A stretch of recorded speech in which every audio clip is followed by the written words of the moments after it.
Good afternoon, everybody.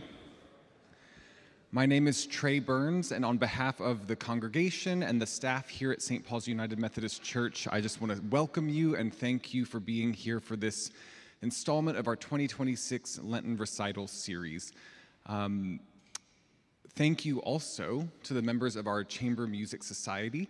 It is through their generosity and through their giving that this series and so many other things are possible here at St. Paul's.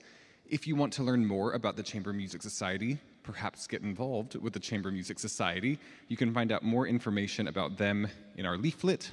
We even have an envelope for offerings if you want to be a part of that today. And our music director, Daryl Robinson, is in the back, and he can answer any questions you might have. The season of Lent is a season of reflection and prayer, a chance for us to take time to grow closer to God as we approach the celebration of Easter. And so it is our hope that this time during this recital is a chance for you to bask in some beautiful music, in a beautiful sanctuary, and to perhaps feel the presence of God.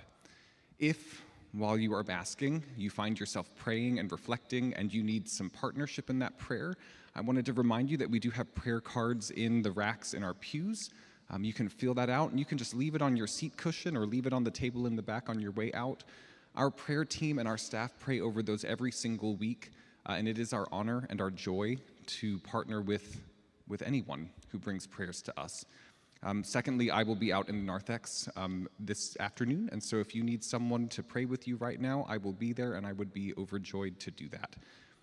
Friends, we are so thankful to have the Houston Brass Quintet with us here today. You can find out more about them in the leaflet, and there's a link to their website there as well. But I'm going to invite them up as they lead us in our recital today.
Thank you very much.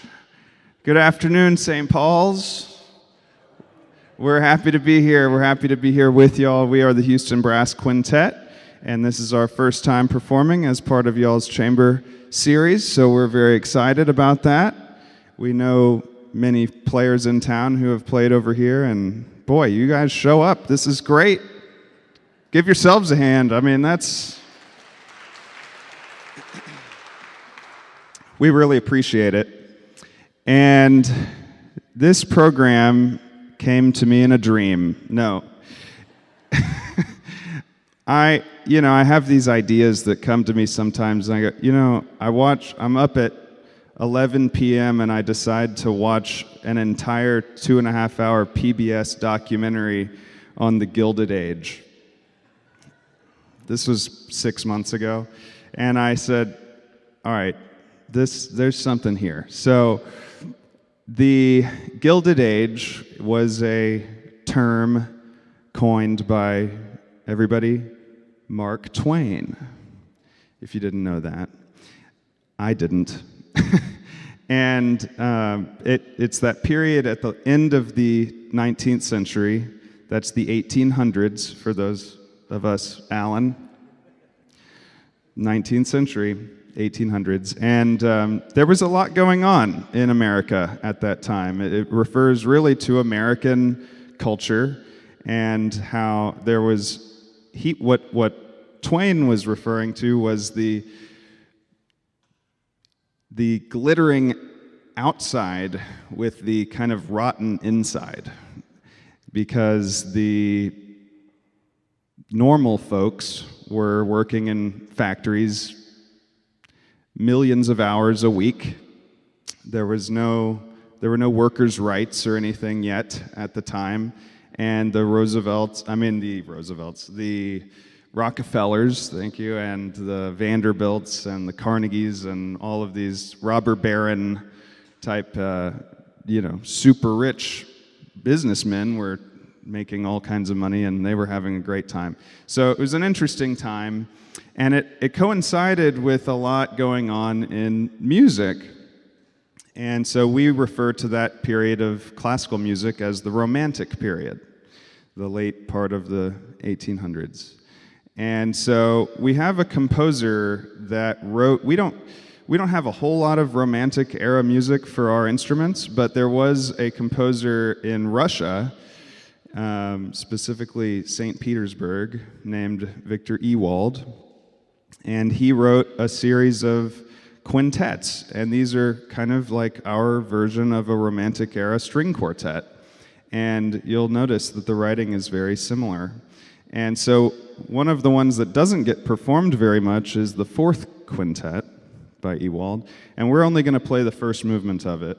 But the reason I wanted to play it is because I get to play this little doodad, this little cute little beast called an E-flat cornet. At the time, the trumpet wasn't really the showy instrument. It was really the cornet. And so Sarah's going to play her B-flat cornet. And shameless plug, we play these instruments in the Magnolia City Brass Band. If you've ever heard of, come see Magnolia City. It's awesome. So, without further ado, this is Victor Ewald's Quintet number 4, first movement, Allegro.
Yeah. Ewald. I remember playing Ewald's first brass quintet when I was in high school. I went to HSPVA over here. No, it's over here. Thank you. Yeah. Go PVA. And they're all difficult. They're all challenging, equally challenging. The interesting thing is that the fourth quintet was actually written, or at least started, first, before the others, but I don't know. It was a different time. Speaking of a different time, so another thing that was happening at that time was the really early stages of jazz were starting to emerge, kind of like the primordial ooze of jazz, and one of those things was ragtime. And so we're gonna attempt something that we probably shouldn't. But I say that every concert, so at this point, it's just what we do. We like to try to play keyboard music on brass instruments. So this is an early rag by Scott Joplin. And my dad always said, everybody always knows the entertainer, but it's really Maple Leaf Rag that's the better of the two. So it's up to you, but this is our version of Maple Leaf Rag.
right, I'm putting our drummer on the spot, and he's good at being put on the spot. But Travis, can you tell us a little bit about like maybe the difference between tiger rag and maple leaf rag as a native New Orleansite?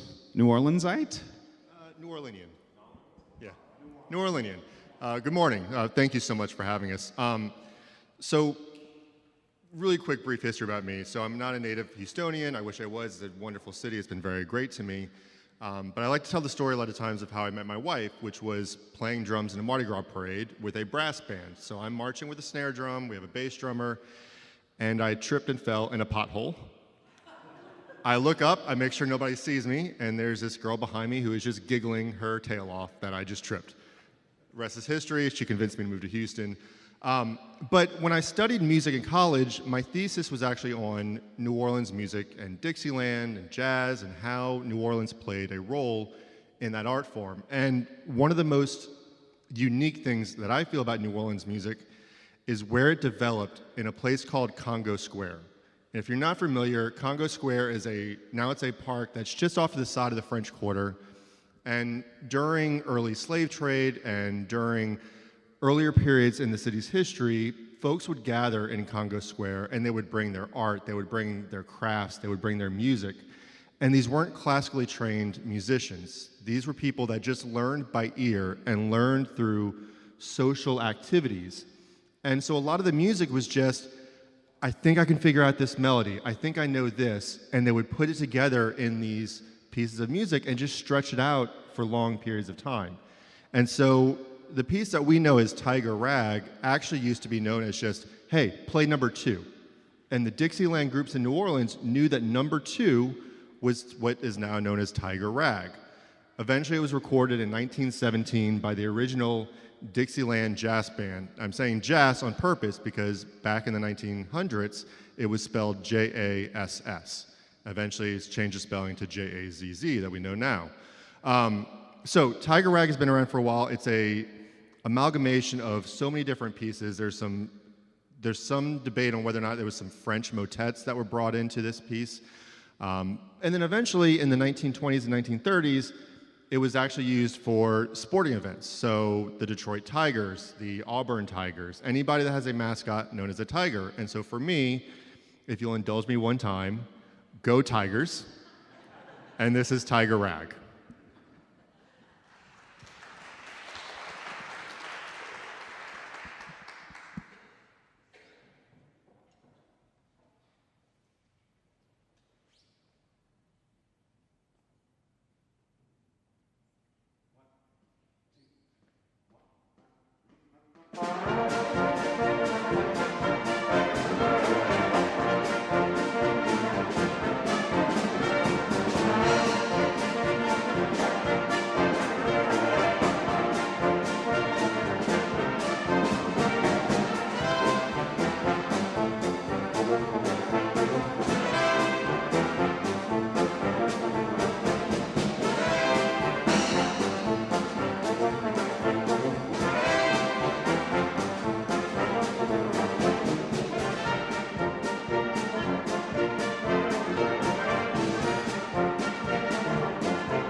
That is fun.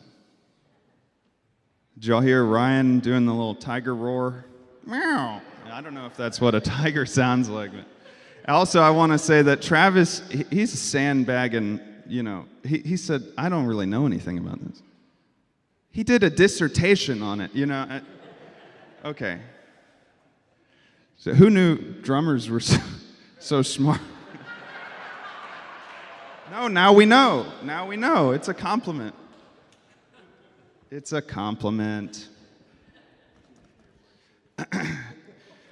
So we had an interesting thing happen a few months ago. We had a composer by the name of Alan Chantker who reached out to us and sent us his quintet.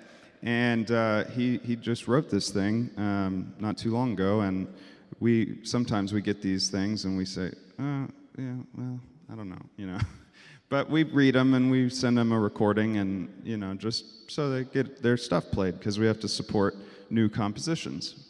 And Alan, he said, well, I really want you all to perform this, So we took it seriously and we said, okay, actually, we'll put it on our next concert. And so this is another idea kind of came to me about this is like, how do I fit this into this program? It's not necessary. I don't have to, but I like to have a little sense of, that everything fits. And, so in the Gilded Age, there was this dichotomy between the super rich and what they did every day on their grass tennis courts in Rhode Island and all of that, and what the normal folks did. And so I think that what we get here is a little bit of this same kind of idea between this Chantker brass quintet piece, which is, it's very cool, it's challenging. It's going to challenge your ears a little bit more than Tiger Rag, okay? But it's very beautiful and it's well written. I mean, we're a pretty discerning group of musicians when it comes to this kind of thing, and we really like this. And then what we're going to hear after that, and I'll talk about it a little bit more because obviously I really like talking, but the other piece is by Kevin McKee. And Kevin McKee's piece is very different, but also recently written. And he is a new composer, and so it's kind of coming from two different angles into new music. And so I think you're going to like both of these pieces. The first one is Alan Chantker's 3-movement brass quintet.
Thank you very much.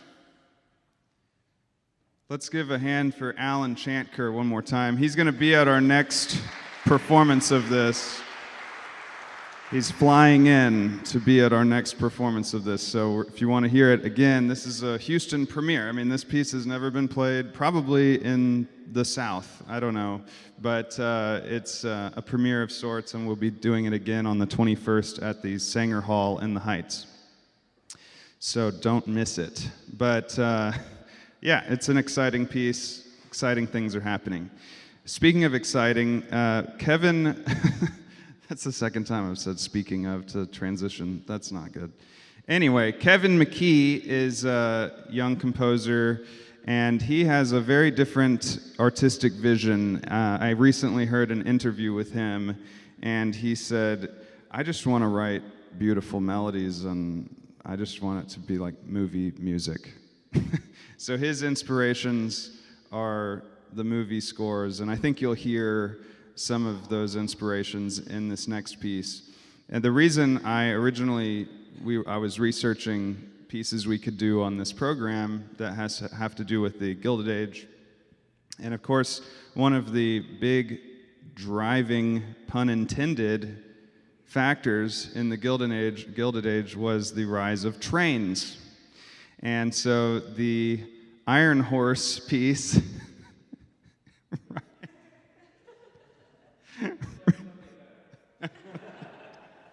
they really don't. The Iron Horse is, he wrote this piece, it's in two movements, and it is representing two different trains, specific trains in the US. One of them was called the Blue Goose, and the other one was called Highball on White Pass. And so I had to do it because, you know, with all of the changing economy forces in the Gilded Age, I also wanted to use one of the things that's changing the economy today, which is AI. And see, all the tie-ins. There were just so many ideas with the Gilded Age.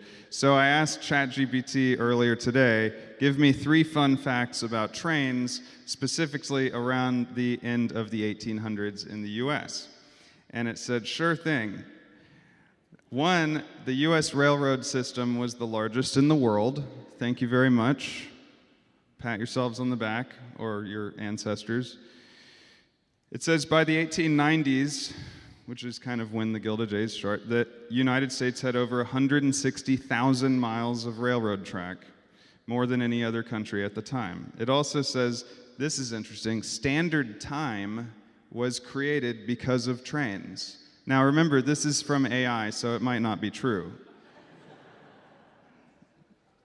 Okay, I don't need to read the details of that. And then some passenger trains had full luxury hotels on wheels. Okay, ChatGPT, that's not even, we know. But these are 2 very cool, very cool trains. I think it's really depicts the mountains and the prairies and all the beautiful scenery that they see. And also we get to make some train sounds like whistles and chugga, chugga, chugga type of things. And we're just sorry that Travis doesn't have a drum part for this. So, without further ado, this is Iron Horse.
Well, we want to thank St. Paul's.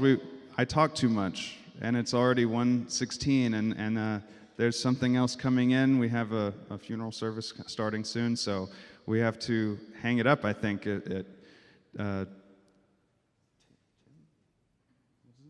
Trey. Sorry, I was like, Trey, are we good for one short one, or not? Should we? I know we need to set up. Okay, well. All right, we'll do 16 tons here. This is a fun one for you. It features, of course, Travis on the drums. I'll tell you who everybody is after it. We'll get it going. This is fun. 16 tons, old-timey standard. Plight of the worker. All right.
Ryan Rongone on the trombone, Travis Hintorn on the drums, Aaron Griffin on the French horn, Alan Lindsay on the tuba, Sarah Perkins on the trumpet. My name is Russell Hale. Thank you so much. Thank you all.